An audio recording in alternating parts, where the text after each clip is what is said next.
Good afternoon to all of you who are joining today virtually.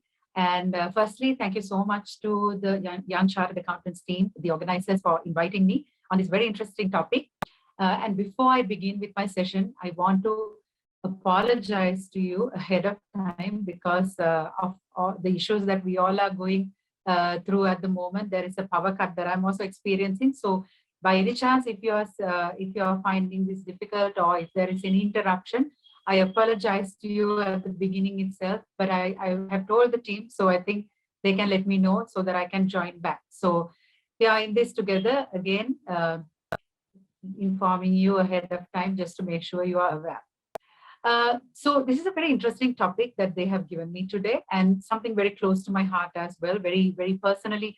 I would say something I'd like to champion, and I think is so important for all of us. So let me take a moment and get the presentation that I have for you today.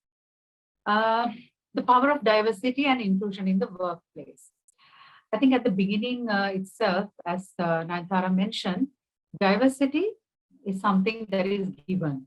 Inclusion is the key. So inclusion is an act. I think she very rightfully mentioned it at the beginning.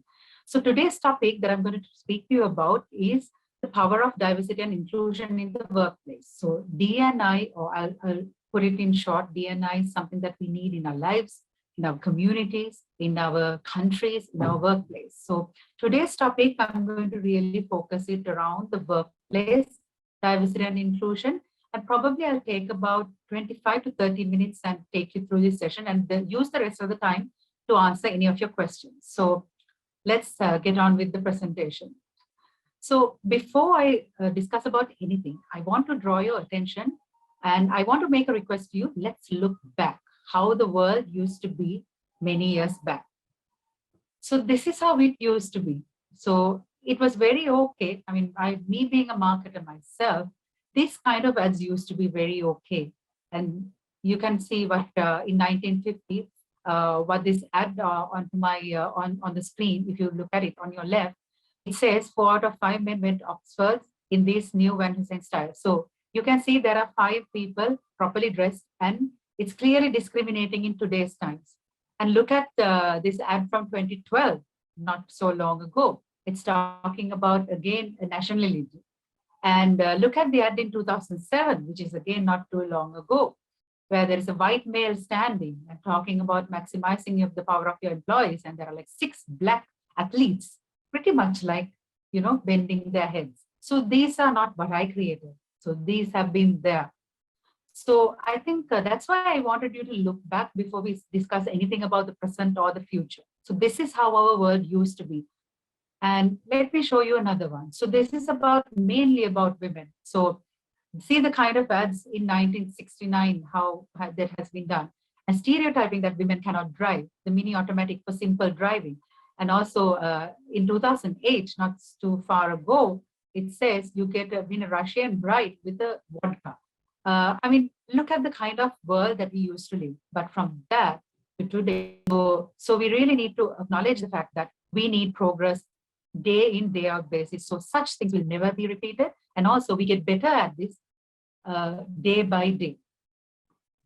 So we have come a long way, but there is more work that is ahead of us. So let's get to the topic, diversity. So what is diversity? So the moment that you say diversity, I think the most common word or other thing that comes to our mind is gender. So in our society, imagine if we all were equal, like all were men or all were women and all were white or all were black. When everyone looks the same, there is absolutely no diversity. But then imagine what a boring world it will be. But now the diversity that we have in our countries and the world and in our societies bring that color to our life. So gender is the one that we always know, like men and women. So that's the very common one. But that's not it. There is age, there are older generations, younger generations. So that brings to the diversity, or rather adds to the diversity. There's religion, different religions, beliefs, race and ethnicities, disabilities. So there is another group of people who have disabilities. So that brings again diversity to the society. and LGBTQ. I think in Sri Lanka, this is not widely spoken of, but that's again another group that is going to make this society a very diverse group. So there I can go on and on. There are more, but broadly, this society or the world we live in becomes so diverse because of these differences. And then let's go to the question, when we have such diversity in the workplace, we now have to get to the question, why is it so important that we need to invest in inclusion? I mean, in the society, you have always, I mean, by default, you have different kinds of people in the society. But in a workforce, unless you consciously bring that diversity to your workforce in your hiring, I mean, imagine if you only hire men to a workforce, that's going to be a completely different kind of workplace and not going to be diverse. Similarly, if you're only going to hire a different race or religion or ethnicity, that's not going to give you a diverse workforce. So the importance of diverse workforce, before I got the importance of diverse workforce, I want to really bring to you some insights and data points that I extracted from McKinsey study, because this cannot only be a dialogue that we say, okay, we need diversity, but we also need to bring a business case to our organizations why we need diversity. So if we can bring that, we can get more and more organizations invest in diversity and inclusion, not because it's nice to have, but because it's a must-have. So let me take a moment and take you through some stats. So I extracted this from the McKinsey study, Diversity Wins, How Inclusion Matters, from 2020. And it says companies with leadership in the top quartile for ethnic diversity are 36% more likely to experience above average profitability. I will briefly tell you what do they mean by top quartile. So they have actually categorized a sample of organizations. There is a top quartile where properly represent ethnic diversity, and the bottom one does not represent that. Similarly, they have done the same for gender diversity. So there is a top quartile and a bottom. So in this case, what they say is the organization, companies with leadership in the top quartile for ethnic diversity are 36% more likely to experience above average profitability. I'm talking to a group of finance professionals. And isn't this a business case itself? I mean, social grounds are unquestionable. We as humans, we have to do it. But for a business to make more investments, bring more leadership, we have to break these barriers and tell them and keep taking this dialogue into organizations and show it's not only about doing the right thing, it is absolutely doing the right thing, but it is also about the importance, how we can grow as an organization, how we can grow as a community. So I think this is an important stat for you. And then in the same study or the report, I extracted this. So they have done it over a period of from 2014 to 2019. And you can clearly see, so the left side here, the left side is about gender diversity and the right is about ethnic diversity. Same time period, 2014, 17, 19. Here also again, 14, 17, 19. When you look at this graph, you can see when you actually have, one more thing I must tell you, the black is the bottom quartile and the blue is the top quartile. So when you actually look at this graph, you can clearly see when you have organizations which are in the top quartile, they clearly are growing. Their financial likelihood of financial performance is way better when you have a diverse, gender diverse team. So that's what this left side says, 25% more likely in the year of 2019. So that's what it says. And on your right, the data point that I told you earlier, it is 36% likely when you have an organization, when you have executives, when you have 36%, sorry, when you have ethnic diversity, there is a likelihood of 36% better financial performance. So this itself tells us when you have different thinking, different kind of ideas, different or are they diversity coming into workforce is going to do justice or maybe beyond justice to the organization. So I think this is a dialogue that we need to take into our organizations more often and very strongly, especially as the point. Let me take another step forward here. So diversity. So when you talk about diversity, the overall sentiment about diversity is pretty good. That means 52% people say that's good. So more than half says it's very good, and only about 31% says negative, and I'm sure the rest is in the middle. So overall sentiment on diversity is positive. But the interesting fact is now, but the sentiment on inclusion is the opposite. So 61% still are not totally with on the inclusion. So only 29% are positive. So I don't want to confuse or, complex, give you a complex theory, but let's take a step back and take the simple angle or the simple idea of this. So 52% believe it's really good to have a diverse workforce. Yes, very nice. But only 29% believe, or rather the sentiment is positive for inclusion. That means just because you have a diverse team does not guarantee inclusion. So the team being diverse only guarantees it's a diverse team. For it to be an inclusive organization, as our moderator also earlier said, it's an act. It is so important that you have to make action about inclusion. Even at Microsoft, my general manager always says, diversity is like inviting you to the party, and inclusion is inviting you to dance. So that means just having you there does not resolve the problem. You need to get them engaged. So there is inclusion. That's the difference these organizations need. So again, I'm putting this thought on your mind. Diversity does not guarantee inclusion. So we need to keep working on it to make sure we achieve inclusion. Okay, so I will give you more and more thoughts. What are the benefits of workplace diversity? These are three top things. I mean, I can keep on giving you more, but I also picked the three top things, benefits to the workplace diversity. So number one, diverse teams boost creativity and innovation. So when you have different ideas, when you have different kind of thinking, I mean, imagine if when we are in a bunch of females, we will all have a lot of similarities. But when you have another male, a young child, a young youth professional, and maybe an elderly gentleman or a lady, look at the kind of blend that we even have in a day-to-day conversation, different perspectives, different ideas. So the same thing at the workforce. When you have a diverse team, it has a huge opportunity to boost creativity and innovation, because you're not having like-minded, same type of ideas. You're bringing diversity and you're bringing more creativity and innovation. Number two, workplace diversity creates great opportunities for professional growth.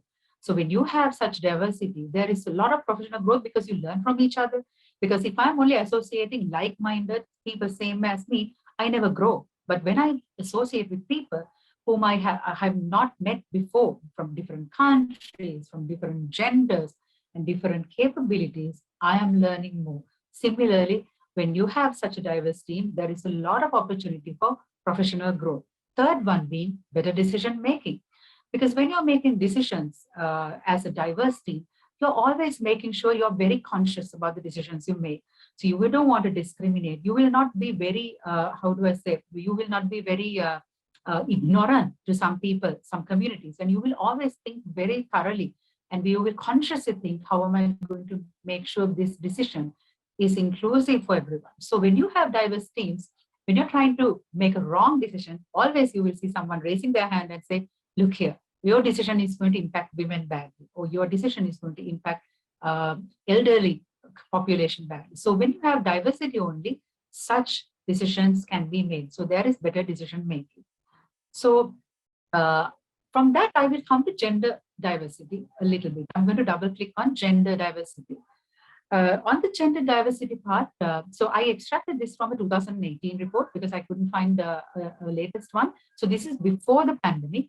But having said that, the logic remains the same. So I'm going to still quote. So in that, the Power of Parity, Advancing Women's Equality in Asia Pacific study, or other report, McKinsey again says, Sri Lanka has the capability to add 20 billion USD to the GDP by 2025. Again, I want to warn you, this is a study done before the pandemic and before economic crisis. So these numbers can be completely different now, but I think the logic remains the same. So the point here is, just by addressing gender equality, that means you have so many women graduating from Sri Lankan universities, more than half, and they come out, but it's not reflected in our workforce, or especially in the senior top positions.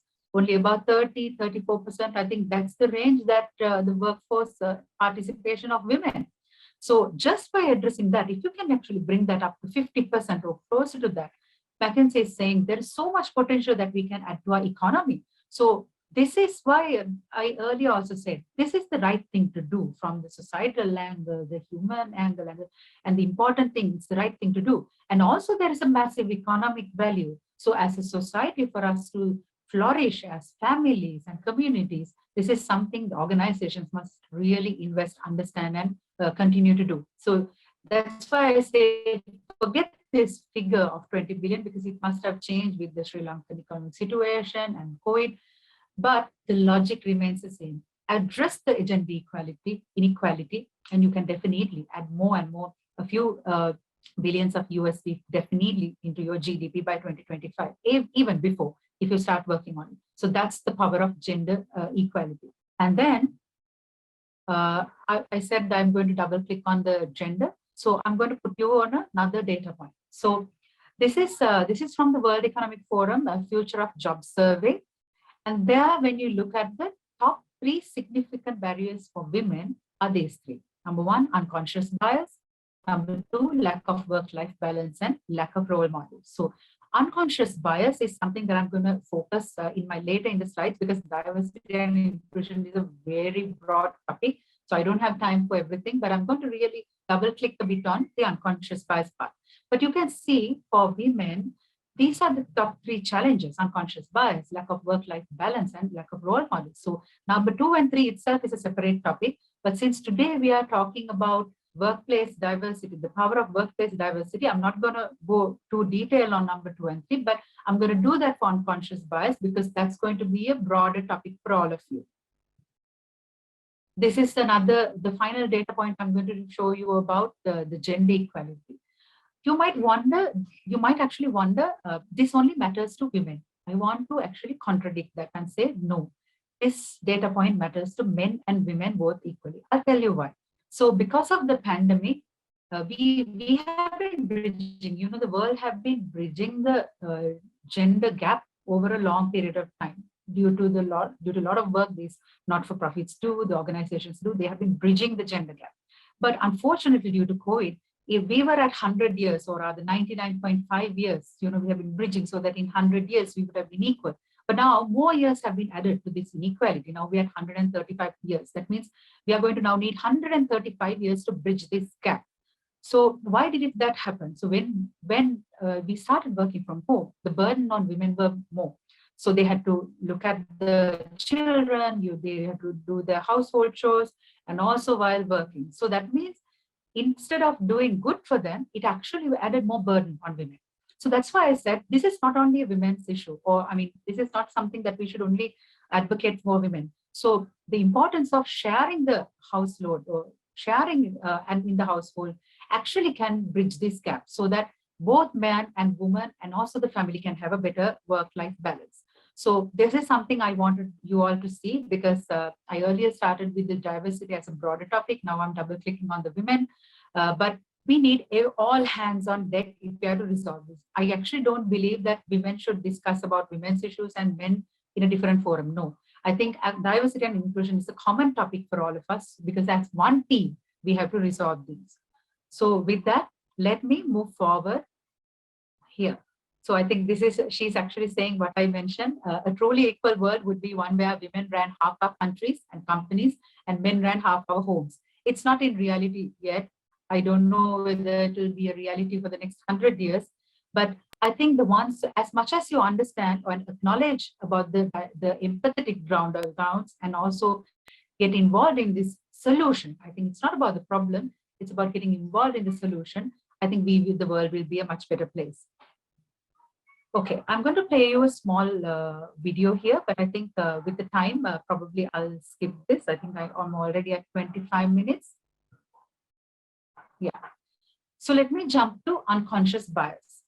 Unconscious bias, I actually was looking for a very simple definition. So this is the one that I found.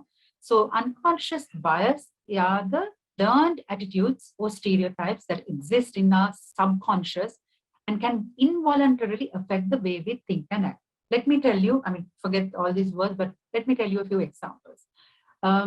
Imagine that as a child, you have been always told that people with tattoos are really bad people.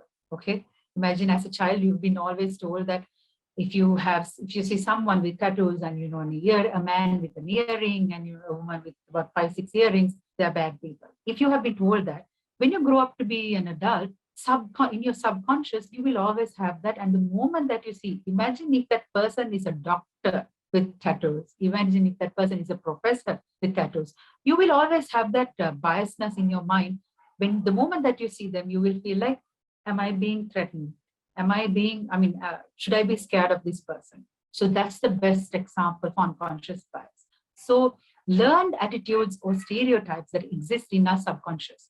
I'll tell you another example as a woman. I think there is in our society, there is like again, a stereotyping bias that says when you're reporting, not to everyone, some people say working for a woman can be hard. I have heard it myself. People have told me that. So that working for a woman can be hard. I think it's changing now. These are all biases. I think individuals have different styles of leadership, but whether you bring the being a man or a woman, those things are how we have been grown up with, the kind of attitudes and stereotypes we have learned. So unconscious bias is something so important, because without us even knowing, we will be making wrong decisions. I mean, imagine the religion telling us at a very young age, saying your religion is the most superior religion, so that you will always look at the other religions as second class religions, because you might not do this intentionally, but the way you have been brought up might actually make you do this subconsciously. So this is unconscious bias, very simply. And then I'm going to tell you a few biases for the benefit of time. I'm going to make it very short. So gender bias is one. There are so many types of biases, but I will just pick about 5 to 6. So gender bias is one, where you always have a particular, how do I say, like a picture about a woman. Let's think about recruitment. So some recruiters might think twice, okay, she's a married individual. What if she gets pregnant? How is she going to contribute? She will take maternity leave, so I'm not going to hire her. And mind you, I'm telling you, these are so real. So gender bias is so real, where you will always think, okay, am I going to hire her? No, she might get pregnant, a month or so. This is so real. Women face this all the time. And it's not just women. I mean, imagine a man at work. If there is a male who is at work, who gets emotional about something, do you think a majority will support them? They might surely say, boys don't cry. I mean, why are you trying to be you so melodramatic? Don't be that. So the bias doesn't only impact women. I think that's the most important thing we need to remember. Biases actually impact men too. I mean, sometimes when you want to actually, what you want to do is break down and take a little moment, people or the society might put a lot of pressure on you to be too strong. I mean, we all are human, men or women. I think breaking down is, or rather being an emotional person, or taking a moment to really reflect on yourself, there's nothing wrong with it. But the society may put pressure on a man, saying you have to stay strong somehow, you have to stay strong. So that's why I'm saying gender bias is not only about women, though the image says that. It works both ways. I'll tell you a small example. So I have a daughter who is like 1 year, 10 months. So when I do toy shopping for her, sometimes I feel so annoyed and upset. There are boys' toys, and that those are all cars and balls and bats and activity toys. And when you go to the girls' toys, there are dolls and washing machines and cooking. And when when they grow up to be adults, then we blame the adults, saying, why can't you share the load? I mean, we are doing as a society wrong. As children, we are letting our children grow up, the marketing them job, saying this is what you do, this is what you do. Boys get a car, girls get the doll. So by doing that, when they grow up, we can't expect them to act differently. It's so important that both genders understand that. The girls need to be given the doll, and so are the boys, because they become fathers one day. And a girl needs to be given a car, so that they are, at a young age, they understand, for them to be something done, you need to be driving a vehicle. And or similarly for the boys, so that there is no, that's the way the society actually creates bias. That's just a simple example. So these things, once you grow up, it comes to the workforce, and these things are so strongly sticky. So it's so important that we very consciously fight these biases. So that's the gender bias. I'll tell you a small story. I'm going to spend a little time on gender, but then I'm going to the next one. So this is actually, I got her permission before I share the story. So yesterday, Verdane Nunes, she's from Microsoft. So she's the senior director for Experience in Asia, and she has shared this story. And with her permission, I said, I'm going to share it. So she shared this saying on her LinkedIn. If you go to LinkedIn, you will find that. Would you hire someone who came for an interview with their child? Actually, she has taken a break for her second child for 9 months. I'll briefly tell you. 9 months of break, and she had been thinking whether to get back to work, etc. And one of her previous colleagues who used to work with her has pushed her so much and got her for an interview. Even for the interview, she has gone taking the child in the pram, and they have had a meal, and that interview was also while having the child in the pram. But she still got the job, and I think in a few months' time, she even she and the manager, that team, became the best performing team. I think I'm telling you the story very briefly, but I saw it last evening and I thought, wow, I'm going to share it in today's discussion because it's a real story. And Verdane gave me permission to share it because it's a longer story. I encourage you to go and read it in her profile. It has a few messages actually. It's a male manager who has pushed her, a male. And he has been pushing her, no, you have to come. You have to somehow do this. We will support you and come and take this job. And look at the outcome today. I mean, she has succeeded. He has succeeded. As an organization, the organization has succeeded. So I invite you, you can go and read that. I'm sure it's a public post. So then ageism, age. Then imagine in an interview, you see an elderly gent or a lady sitting. The moment that someone is going to think, okay, can we hire her? Is she capable of that job? Even before you listen to the story or the capability of that person. I think this is very real. The same thing can happen for younger individuals. If there is a younger, even on Twitter yesterday, I saw there is a startup founder.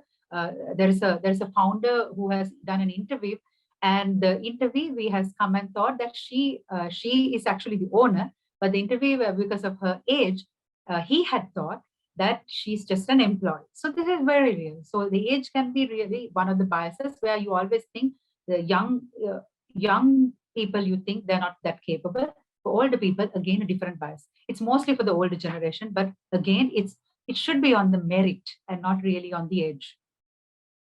Beauty bias. I think this is something very common. That means in our mind, we have a particular, how do I say, particular picture of beauty. The white people are beautiful, or the tan people are beautiful, and the nose should be this way. So when you have such a picture in your mind, there is a beauty bias where you always think that's the kind of people that you always pick over others. So that is because in your mind, you have a picture of beautiful, being a beauty picture.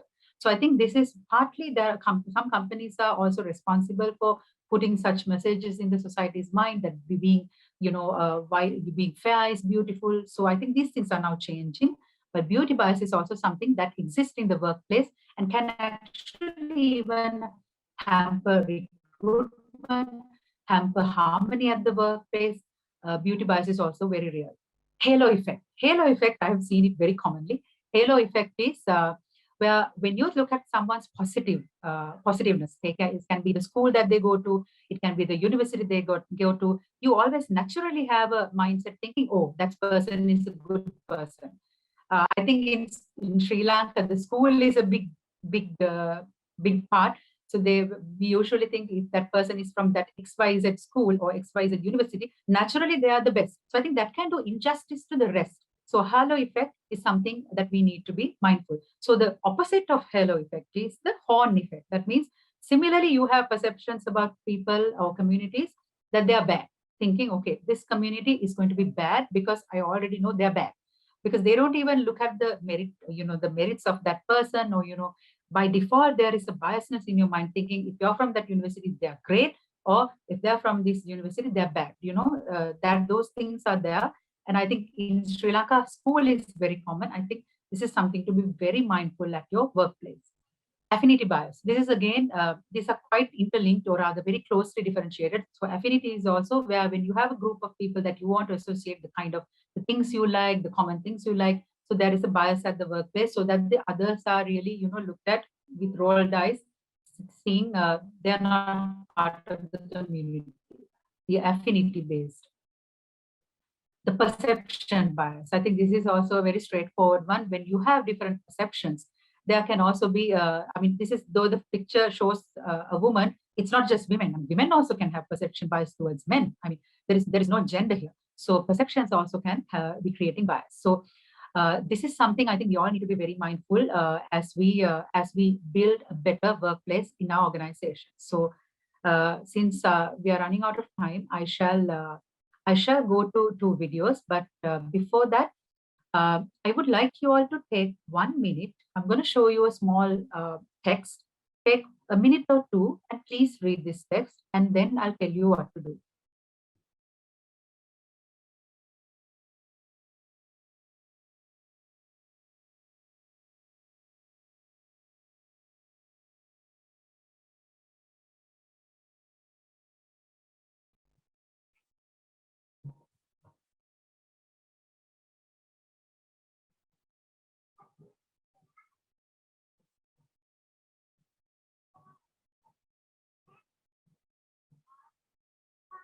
I hope you have read it now. So now I invite you to read the same thing, but from bottom up. Read it from bottom up.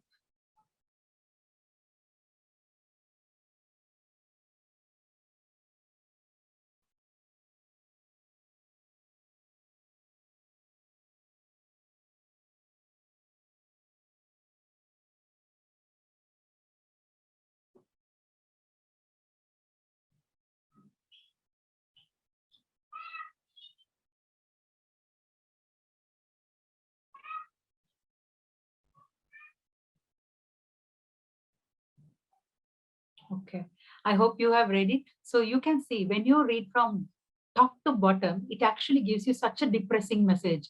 I'm ugly, you don't convince me, I'm a beautiful person.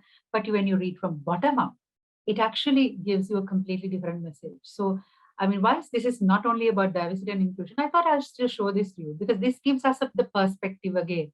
The way sometimes the society and the way things are, when you look at it, the way things are, sometimes you may not see the beauty of the things. So sometimes that's why you need to see beyond that.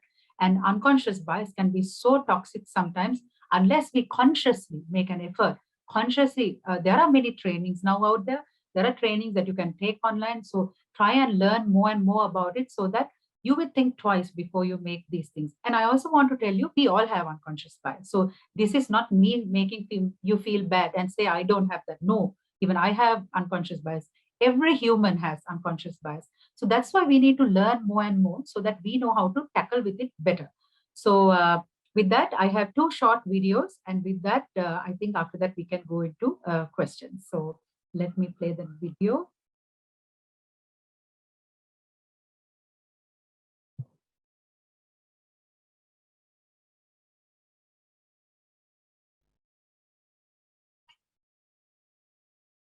My name is Grover. Sean. My name is Ian. I'm Taylor. My name is Owen, and I am 9. You can hear, right? There is audio.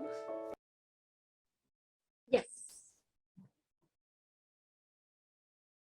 I only have one. And yeah. I love video games, my friends, my family, and again video games. Whenever I play it, it makes me feel happy. The fun that you get to have with connecting with your friends. You make your own rules? It's his way of interacting with his friends when he can't physically otherwise do it. When I'm playing with a regular controller, there's some things that don't work for me. It's difficult for me to use both joysticks and the D-pad at the exact same time. And it just slowed me down a bunch more while other people were like, She's never had the freedom to play at the level she knows she could. I never thought it was unfair. I just thought, hey, this is the way it is and it's not gonna change. What I like about the adaptive controller is that now everyone can play. I don't even have to look at the controller and just be like looking at the screen like, hey, yep. You never want your kid to feel like an outsider or an other. One of the biggest fears early on is, how will Owen be viewed by the other kids? He's not different when he plays. It's a little challenging, but that's the whole point of gaming. I can hit the buttons just as fast as they can. And I think I can crush my friends. No matter how your body is or how fast you are, you can play. It's a really good thing to have in this world.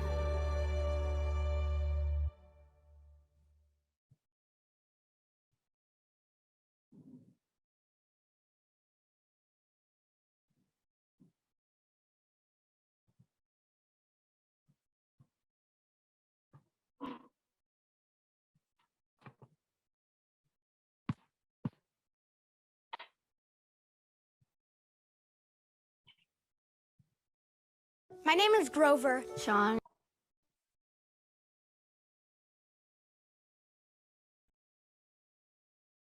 My favorite subject in school is science because you can invent all different kinds of cool things and there's like no limit what you can do.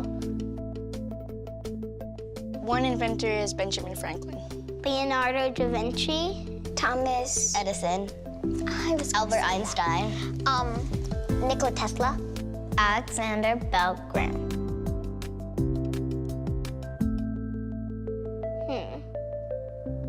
No. It's kind of a tough one.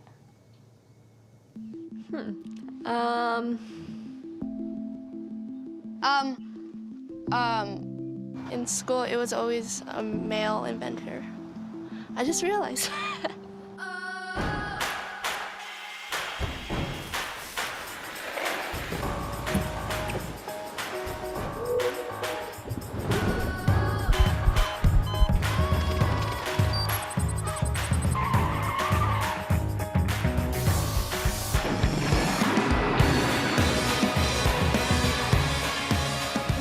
There's so much. I didn't even know they even know that stuff. You're surprised because they only talk about Einstein and Benjamin, but you never hear a girl in a conversation.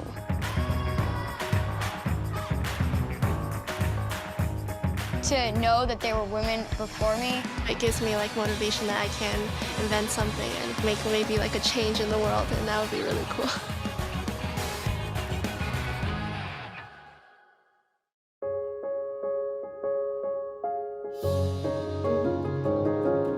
Okay, so I think the message really here is it is so important for us to understand the way we are raised makes a huge difference. The way, the kind of messages. So that's why I wanted to put these two commercials from Microsoft. So the way we are raised will make a huge difference. So you can see the girls have been never exposed to the women inventors. So then they continue to think, who is the role model that's going to be? And for the disabilities, you saw the moment that you give them an equipment or the gaming console that works for them, how everything changed. And also, even in Sri Lanka, especially the disabilities, sometimes people try to, hide them. You don't want to take those children outside. But I think these are the things that we need to battle. So it's not only about the workforce, but if we are to bring such people to workforce, we have to start it from a very young age. So while today's topic is about workforce diversity and inclusion, it starts very young. So that's why I thought I'll put these two, what do I say, the video. So I think with that, I think we can go into questions. My favorite. I hope it was useful, and I think I am willing to take any questions. Yes. Yeah, what an interesting presentation, and covering so many aspects of diversity that we didn't think about also, some of it. And so true in terms of the videos that you played. So there's this quote from Maya Angelou, which says, it's time that we teach our kids that in diversity, that there is beauty and there is strength. So you have highlighted and you've taken us through so many aspects, so many facts in terms of performance and in terms of the biases, in terms of different diversity that exists. So I invite our audience to share your questions through the Q&A chat box at the bottom. And meanwhile, I would like to invite Anshama to take this opportunity to share about another initiative of YCAF with our audience. And I request the audience to share your questions through the Q&A. Yeah, thanks, Zoe. So I think hope you all know that the YCAF is organizing CSR activity to donate certain medical equipments to the neonatal incentive care unit, our Lady Ridgeway. So we'll be, I think we have already shared a flyer with the membership. But I think if you want to donate something, then we'll be sharing the specifics in the chat box. So you can always donate and contribute for a worth cause. So with that, we can move into the Q&A and answer. Okay, I would like to ask the first question about your story, Tilanka. Now you have a career in marketing and you're working in the tech industry, and also you're the first female president of SLIM. So we would like to hear about your journey, about your story, and what you're proud of. Like, we know your milestones, but what makes you proud of your journey? And we would really look forward to hear your story. Thank you, Nantara. I think thank you for that question. So okay, in my journey, so maybe let me focus on SLIM, because I think Microsoft, I pretty much covered some of the things, because that's a very inclusive organization. So as you know, I'm the first lady president after 51 years of the institute. So I think what I learned in that journey is sometimes there are two ways to this whole thing. So if we want to see more and more women taking place in the leadership positions. So from one side, there are many biases again, where there is a picture of a leader in our mind, which is mostly male. So I have seen that many years ago, but not recently, where people always contemplate, is it possible? Will there be, there are kind of thoughts, again, biases that in people's mind. But the good thing is gradually I see them reducing. So even in myself, even in my journey, I've seen the kind of questions I used to get 10 years back to now has completely changed. So, and the other side of the story is, I think even we as women, we also need to understand there is a part that we also need to play very strongly. The organizations can support you and everything is there. But if we easily give up, it's not going to be easy. I'll tell you a personal experience. Because my SLIM journey is very long, like 10 years. So I don't want to be going through all the stories, but I'll tell you something very recently. So when I got to know that I was pregnant for my child, I was the vice president of the institute. And I was actually thinking, oh, I'm going to be the president in a year. So is this something I can do? And when the child comes to this world, there's so much responsibilities. And then the institute itself is a very busy place. That's like a full-time job on its own. And all the stakeholders will look up to me to be the president. And, they have seen like 40 male presidents doing work. And they're definitely going to look up to me again to be a president. So I was actually contemplating, how am I going to do that? Because my child, I have to make time. And I was even thinking of whether I'm going to quit, take a break. But not only that, I'll tell you another example. I say this at many of the forums that I discuss. We can be professionals, I can be the president of SLIM or whatever the title is, but the moment that you become a mother, your journey is so different. And I also, even I faced postpartum depression. So I think these are these topics that we should be discussing very openly. I remember I say, even when my mother was with me for the first 3-4 months, I even cried because she didn't give me a cup of tea. So it can be that bad. So that's not the time for you to be making your career choices. I think that's the message I want to say that. So your first 3 to 4 months, if I thought that's going to be my life, oh my God, I'm going to quit. And, I can't handle this. I'm feeling so bad. I feel upset and I quit. I would have been regretting today, because that 3 to 6 months doesn't define you. I think many, as a message, especially for the young and, mothers who wants to be mothers, I think one of the things that you must really remember is that 3 to 6 months doesn't define your life. And that's not the time to be making life-changing decisions. Take a step back, take a moment back. And that jump is so hard. So I think I made that jump somehow with difficulty. And I have taken calls from my playpen. I have taken calls. I've told so many people, I'll call you back because my daughter is screaming. But we as leaders, we have to normalize it. I think that's the whole point. There is nothing, it doesn't mean that you go to a board meeting unprepared. So that means when you have a meeting, you have to have your support system ready.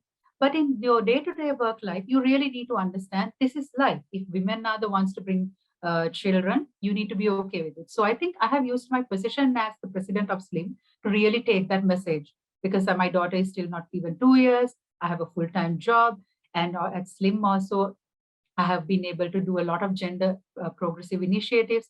So overall, I think as a journey, I'm quite happy about what I've been able to do. But I think the message here is not about me. I really don't like to talk much about me. But the message here is what I'm proud of is we've been able to achieve 25% inclusion in the Institute's board, and also make a lot of gender inclusive decisions. So if you ask me what I'm proud about, it's not really me becoming the president, but really what we've been able to do. And these messages we get to spread day in, day out. Yeah.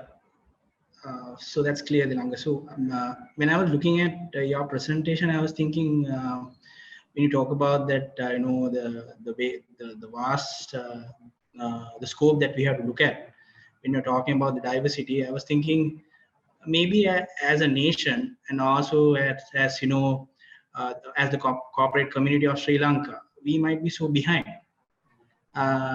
Is it fair to say that, or what are your perception and thoughts about that?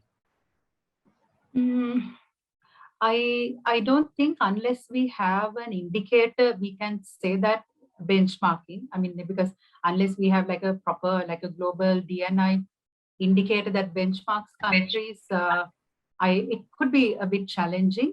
But I think there are many areas that we need to work hard. I would say that. I mean, you're right, Panchama. I mean, the kind of perceptions we have in the society. But the good thing is probably we are ahead in some areas. For an example, in a country like India, having a girl child itself, some families will, at that point itself, they will think, I don't want this child. But in Sri Lanka, there's nothing like that. It's about mostly like irrespective of being a girl or boy, you educate them. But I think in Sri Lanka, we have more work to do, especially on the disability front. I think we have to, people sometimes still shy away from these. They try to hide their children and not really give them a purpose. But if we can actually, instead, if we can find like special learning and, really help these children or these adults to really do the best out of their life, I think that's going to be so life-changing. So even in Sri Lanka, religion is also another factor that sometimes can create bias, religion and ethnicity. So I think that's where the consciousness have to come in. So the unconscious bias can say my religion is better, your religion is bad. But I think this is what the society has taught you. But that's why we have to be conscious, take a step back and try as Sri Lankans to really battle this.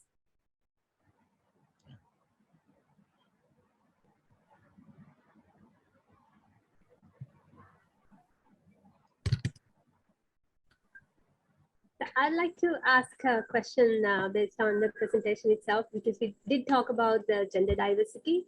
How do you see that we can increase the economic contribution by taking more females into the workforce, especially in Sri Lanka now? You mentioned that we can increase about 20 billion USD in terms of revenue by addressing this fact alone. And in terms of, that is as a country, but in terms of a workplace, what can we do? What can workplaces, what can organizations do in order to bridge this gap, have more representation, especially on the females, but we can talk about other minorities as well in here, and what initiatives can be taken by organizations? Yes, absolutely. I think, again, as a reminder, I think that value of 20 billion can change, because as I mentioned, with the COVID and the economic situation, but the fact is that you are able to get more participation. I'll tell you a simple example. I think recently I was in a panel where even the SLUSCOM chairperson was also there in that panel, and she was mentioning from the universities, the IT graduates who come out cannot even fulfill half the jobs in IT, because we need more.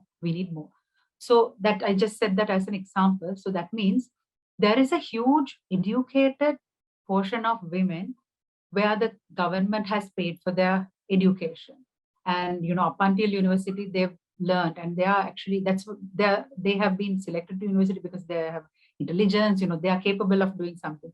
But imagine if they have done all that and quit at some point, or decide not to work. So from one side, for the country, it's a huge loss, the investment that they made. And also for that individual also, I think later on when they come back and think, I mean, what have I done with my life? I mean, personal achievements obviously amazing as in your life. That comes a question. So for the workforce, as you asked, for an organization, I think this actually gives you flexibility when you manage your resourcing. I think many organizations are now, I think even from, I think you all are finance professionals, you know this better than me. I think most companies are going from capex to opex models, subscriptions and stuff. So instead of, depreciation and capex, you move to such models. And also organizations want greater agility so that, you instead of having huge overheads, you're very agile, you can quickly navigate through changes. So in such a situation, if you actually create a pool of resources who can work at their convenience, maybe not all 5 days, and it depends on the industry, obviously, it depends on the industry. I mean, that is actually giving a good benefit to the organization as well, because you're actually having maybe like part-time employees who will not expect the same things as a full-time employee, but you actually engage them on demand when you need them. That is one. And also it can be on shift basis where, I mean, imagine a call center being run by mothers who actually run it from their homes. They have been trained, they can work from home so that they actually have the system and the mouthpiece, and they actually keep talking. And imagine even someone, even elderly, let's talk about age, elderly community who have like years and years of experience. Now they come out, they're retired, and they come back and work in your organization in another area. So I think for the organizations that actually from one side, when you bring such people, you're balancing off your workforce to bring more agility. So from one side, you bring shift basis, you bring hybrid working, so that you don't actually have to run a whole building to yourself with paying electricity and everything. So you can actually manage your workloads. So you can cut down on costs and also bring efficiencies. And the other side is, as I mentioned earlier, the decision making. Imagine doing product development. Imagine that you're doing a product development that applies to, imagine a young group of people are the only ones in this organization, and you're doing a product that appeals to the older community age. So then I think when you have that diversity, your product development gets better. The processes that you do are better because they're not thinking of your customer in all the angles. Imagine if I am doing a product, I will be a little biased towards being a mother. I'll think of myself a bit too much about how is it convenient to me. But I might completely forget how it will be for a 20-year-old. So that's where I think we need to bring that balance so the organizations can benefit greatly. As I mentioned, from resource perspective, cost efficiencies, bring more resource planning to your organization, and also ideas, products, pricing, and all of those. I can go on, but I think I'll leave it at that. Yeah, so I would like to take up a question from the participants. I think, yeah, is diversity and inclusion a product of development? So we see, I think, in the developed world, is a very serious topic. In opposed to countries like us, it's still, I would say, emerging topic. But so I think any perspective there, Lanka?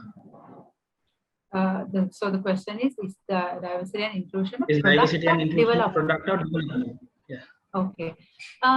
Let me put it this way. I think when you are a developed nation, you find more ways to further progress. So obviously, if you have a better economy, better lifestyle, better at everything, then you find more ways of enhancing people's lives. So I think naturally developed countries might be having an advantage, but I don't agree with the fact that diversity and inclusion is only for developed countries. Probably they have more time to focus on that, but it is a topic for all of us. Why am I saying that? Because in countries like that, unless we address this, our gap will get further widened. It will get widened, and without us even knowing, the gap will be so high.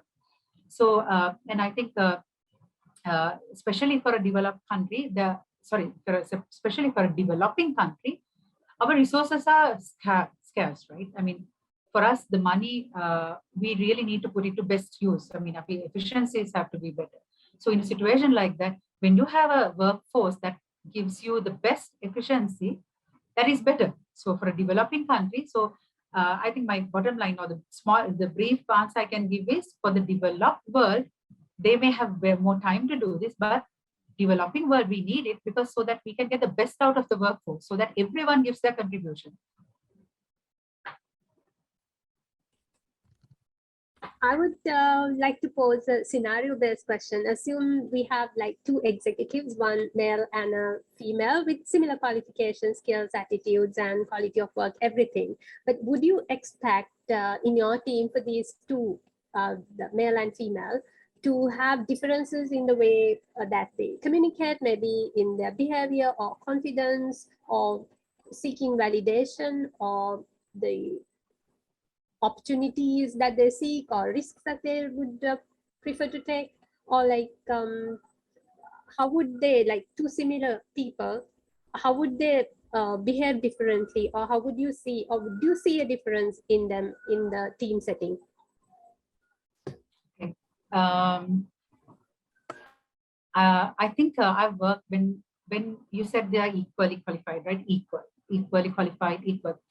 I think sometimes there is a bit of a misunderstanding that we think this is about men and women trying to be equal, rivalry, same. But in reality, the uniqueness of a man and the uniqueness of a woman really comes to the workplace in a unique way. Even in your leadership style, that is reflected. So I think if you look at, if I had to really handpick some data, but if you really go in the route of female leadership, there is a lot of data and insights, how they lead. They look out, the way they check on their employees more frequently. It doesn't mean the males don't do that. Males do it, but the women do that more often, check on their employees, trying to give emotional support. So it's just the style. I think sometimes there is a bit of a difference in the style. The things that you've been brought up, the way you've been brought up. But I think if they are equally, if I'm actually interviewing them, if they are equal, I think mostly we don't, unless there is a position. Imagine if your workforce has 70% male and 30% women, naturally, if they are equal, there is a chance that you will hire the woman because there is an imbalance already, which you need to fix. So if they are equally capable, there is a chance. But I think when it comes to the workflows, I have seen it's their uniqueness that they bring. It's not that she is better or he is better, but it's more in terms of the values they bring. But the studies say actually women are very nurturing at work. Women leaders are very nurturing. They check on their employees more. I think McKinsey itself had a study, but I didn't pick that because then it will go on a different route. But I think I hope I answered your question. But if they're equally capable, I think what they bring with their genders is different.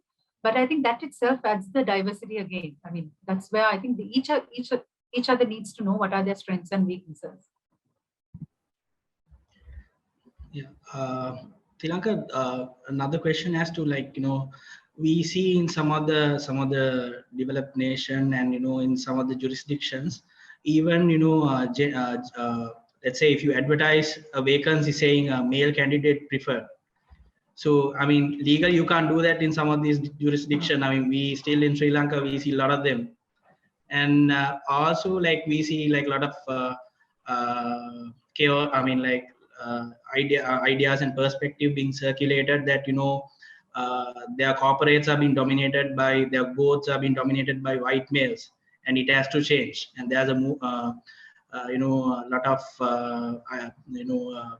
pressure groups are for there to change the aspects. So what do you think the Sri Lankan regulatory and state sector players, how do they have to contribute to promote the gender diversity and especially the gender diversity aspect? Yeah, I think that's a good question because we often see such ads, right? That says it even says age, not just gender, below 35 years. I think we see that often. It's a male candidate. Not only that, when you're hiring for a secretary, that always says a female candidate. So these are the biases that we are talking about. I think I know Sri Lanka has a lot of other challenges, but I think eventually we really need to, because this is actually depriving a whole group of people from applying for that job. And it is not right. Maybe your candidate for that job may be a male doing the best job or a female. So you don't know unless you give them a chance to come. At the time of publishing itself, if you are closing the door, you won't even see that candidate. So I think ideally there is some legislation, or how do I say, these rules need to come, the law needs to come.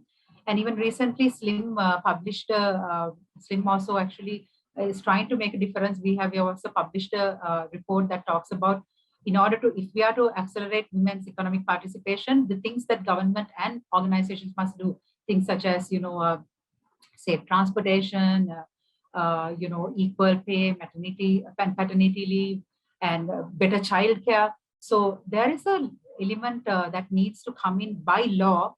I'm not a professional or rather an expert to really go whether it's there or not, but clearly it looks like it's not there, because that's why people go on to advertise. And not only that, I mean, even in the marketing, sometimes you discriminate so badly, right? I mean, the things that you show, you always show mother-in-law and daughter-in-law fighting forever. I mean, that's again stereotyping, right? Every ad, I mean, even to sell whatever, you are finding that the only creative idea you have is you show the son stuck in between, and the mother-in-law and daughter-in-law fights. I mean, these things have to change. Ideally, they should be by law. You say that stereotyping is not possible. This should happen. So as you said, which is right, but we are a little behind on this, but I hope in our lifetime that these things actually happen. I think as organizations, we have to keep taking this dialogue above and out.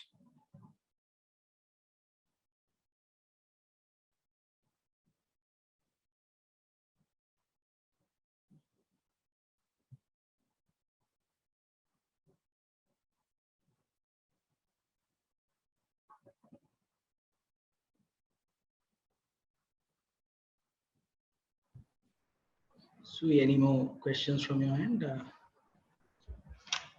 do. Do you have anything right now? Or Yeah, I have a very interesting one. May look stupid also, but yeah, I mean, like when you talk about gender diversity, like it looks like it's mainly related to this women, and women get together, they talk about their rights, their liberation. But I mean, like as a corporate community and professionals, how important for men to be sensitive about these things and to know about these things and to be educated. Any perspective from your end? Yeah, again, a great question. I think this is good that, coming from you. I think, even we had the Women's Day, right? I mean, this month. So I went to so many sessions I've been attending. And at every session, what I said was, we should not have Women's Day with a bunch of women. Then we are not serving the purpose. Actually, the Women's Day should be celebrated with men and women, so that you as one group, you discuss these things. Because and also, I think the main point here is there is nothing about, taking a board and saying, give my rights. There's nothing like that. I mean, who is going to give you the rights? I mean, it's that you're giving you on a platter. I think the most important thing is both the communities really need to understand. That's where the unconscious biases have to be, consciously taken or removed or reduced. And men have to be part of this discussion more and more, to identify, understand what is really the problem. Because otherwise men will think, okay, this happens all the time in March, Women's Day. And I mean, the men will think, okay, I mean, this happens. I mean, what is it in it for me? No, but I actually believe more and more men need to be part of this, so that they understand what women go through. And I mean, what as a mother, what they go through, so that especially young boys, I think they need to really, I think mothers have a big role in this. I think before anything else, I really wish our mothers have to really play a huge role in taking care of, or rather the way they groom their kids at a younger age. But even in the workforce, I think it's always important to bring both these communities together and discuss about this as one team, so that men can be bring the allyship to this discussion, so that the males are the ally for the women. So that, I mean, even if it can be a harassment or something, there is always, the men will not tolerate, so that they know what is the line to draw. I mean, even because sometimes without, when there is no education, a verbal abuse might be unnoticed and everyone will think it's okay. But unless you educate and say, no, look here, even it can be one word, but the impact on a woman is so hard, because But unless educated, the men will never know, right? I mean, I think that's why I think more and more men need to be part of this, and how to be sensitive towards each other. And similarly for women, I think sometimes there is also a question that women might sometimes expect men to, always look after them and so much burden, I mean, you are the one to take care of it. There's another bias over there. So I think it's not about it. What I always say is there is no competition that man has to be better than the woman or woman has to be better than man. Both have uniqueness in them. I think this is like a relay, so that even at the workforce or in your families or communities, as much as you know each other, you can run a better race, so that the baton handover or the relay can be a much faster and an efficient race, only if you know each other's strength. I mean, think of a relay. If you know your partner, what's her speed and what's the speed she can run, then you actually know how to support better. Same way, she will also know how to support better. I think that's like a relay race. So I fully agree with you. I think we should take these discussions more with men and women both, and not just especially about the gender, with both being in the audience. That's a very relevant answer, and it's all about inclusion, making it work and creating the space that you explained how we can do that. Because you're a marketer, I would like to ask this question to Lanka. What is the role that marketing can play in creating and breaking the stereotypes, especially with the TV commercials? We have another question from the participant. If they have any tips that you can give for an organization to keep the diversity, especially in creating advertisements. So what would your take be in terms of, like, creating stereotypes or taking it into the consumers, and even breaking stereotypes through marketing? Yeah, absolutely right, Nayatara. I think this is so true. I fully and 100% agree with you. I think marketers can play a huge role in breaking this. And I think more work is ahead of us. So earlier, as I mentioned, some TV commercials can stereotype so badly, right? I mean, let's admit, there are commercials like that. I mean, the can be about the beauty, a particular way, this is the only beauty. If you are to be beautiful, this is your framework, your color, and this is how you should look. And it can also be about showing a girl being a very weak person and the man being the strong person, and showing, as I mentioned earlier, mother-in-law and daughter-in-law fights, and showing maybe, again, as I mentioned, to kids, the girls and boys, maybe why not show a girl what they can be an engineer, but why not show a boy that they can choose to, cook at home? How many ads actually show a man cooking, right? Very few, right? I mean, marketers have a huge role in normalizing these things, normalizing and helping either create stereotypes or break them. So that is why even recently we published volume 1 of the ethical marketing guideline. I think I invite you, you can actually download it from the website. So we have actually partnered as an industry collective. We have even partnered on an ethical marketing guideline. What are the do's and don'ts? So stereotyping is one big thing that marketers can truly work on and change. And especially the TV commercials, I truly hope that these progressive moves that we have taken, putting an ethical marketing guideline out, there we say not to stereotype based on gender, and how the pricing should be done, not to use words like free and give something else. I mean, it's very extensive, not just about stereotyping. But to your question, marketers have a massive role, and also they have a huge power with their brand, right? I mean, there is a massive following around their brand. I mean, not just the following in Facebook, but when you love a brand, you love a brand. And if that brand can stand for something and say, look here, I'm going to stand for women's equality, you all should try and do that. Don't do these kind of things. Support, if a woman is being harassed, raise your hand and support. I mean, brands can do that, right? I mean, if the brand actually choose that purpose. So we are actually advocating that. And I hope, there are some brands who are actually doing that. There are a number of brands I see taking inclusive parenting, and such topics are coming into picture. So it's happening, and I think we need more. It's happening.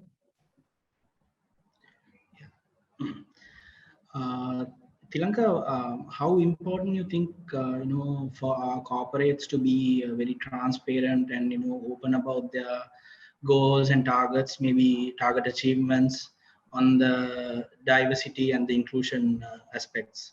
We see, 10 years back, we see, a lot of pressure groups being pushing organizations to be open about their environmental, eco and green stuff.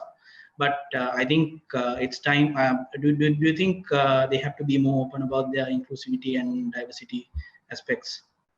Yes, yes, absolutely.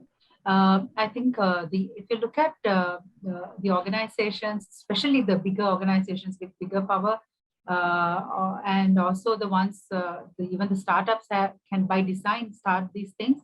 So it is definitely necessary. And as much as you speak about this publicly, only more and more companies will follow. So I mean, then when you put it out there, only people see it. Okay, I also need to get on board with it. But I think the SDG goals is something that is actually pushing the brands to do that. The United Nations Sustainable Development Goals. So, and there are a number of goals that companies, and I see it's really, I'm not going to mention brands, but I think if you look at, there are very good companies who are really following that, and in their annual reports, and they publish these. And also not only in annual reports, even if they showcase continuously through their social media or even in their campaigns, what they do for the society. So there is no question about it. And I think the whole point here is it's not about CSR. I think that's where we need to differentiate.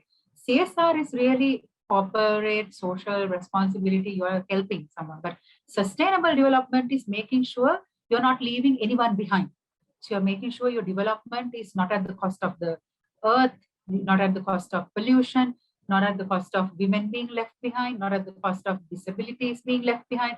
So sustainability is making sure we have sustainable development. So I'm really glad that organizations like UN, so the Global Compact. So there is a pressure for the corporates to do that. If they are to differentiate and be seen as a responsible corporate citizen. So it is happening, but I think we need more organizations, especially the middle tier organizations, and also social enterprises and startups embracing this. And it's nice to see some startups are by design very inclusive.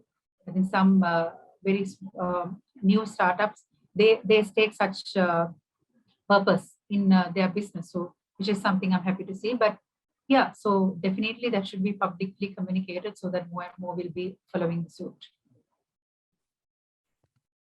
Yeah, following on to the same question, Tilanka, how can we make inclusive decision-making a part at the top? Because say if we take racial or religious or gender diversity, we see good representation maybe at the executive level or maybe at the trainee level, or if we take in student population at student level. But when we take at the boardroom, we don't see that equal participation.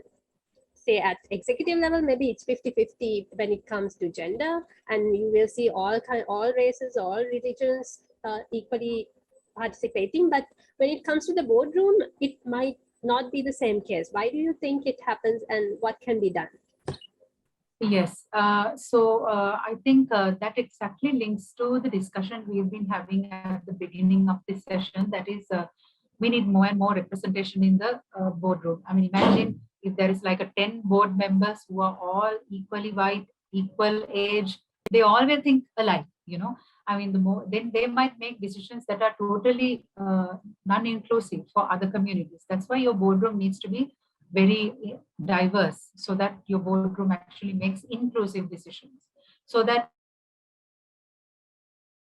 hand and say, no, what are you talking about? This is going to adversely impact. So the first step is making sure you consciously and actively hire or rather find diversity in your boardroom. I mean, if you wait for the natural progression, it's going to take ages. We saw because of the pandemic, we saw, right, 135 years to bridge the gender gap. So that means if we wait till the natural boardroom to be filled with the diversity, that means we are going to wait for 135 years. I mean, technically, not exactly, but that's the logic.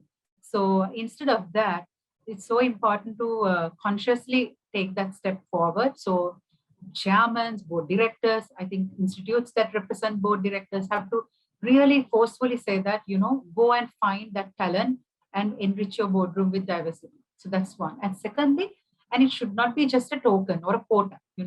I don't think that is going to do justice. Quota is the first step.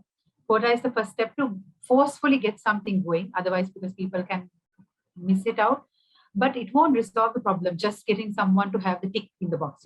Okay, I'll get someone in the board just because I can tick the box.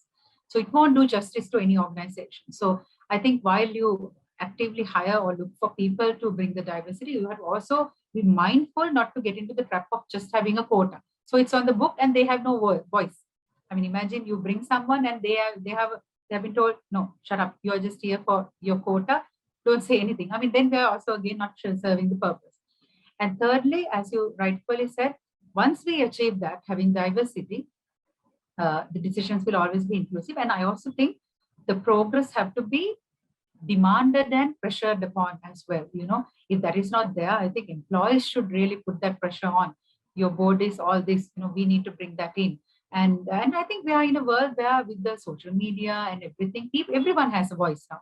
It's not like those days where, we didn't have to give a message, you have to send a telegram, right? I mean, the moment that someone is frustrated, now they can take it to Twitter, right? And the moment that someone feels that they are being mistreated, they can take it to social media. So there is so much power for the individuals as well. So I think we have to put that. I mean, I'm not saying, don't get me wrong, I'm not saying when you're being mistreated, go to Facebook and Twitter and put the post. But what I mean to say is, with that, you have a lot of power in your hand. So that means you don't have to always, give in, but instead go and request, go and make a change.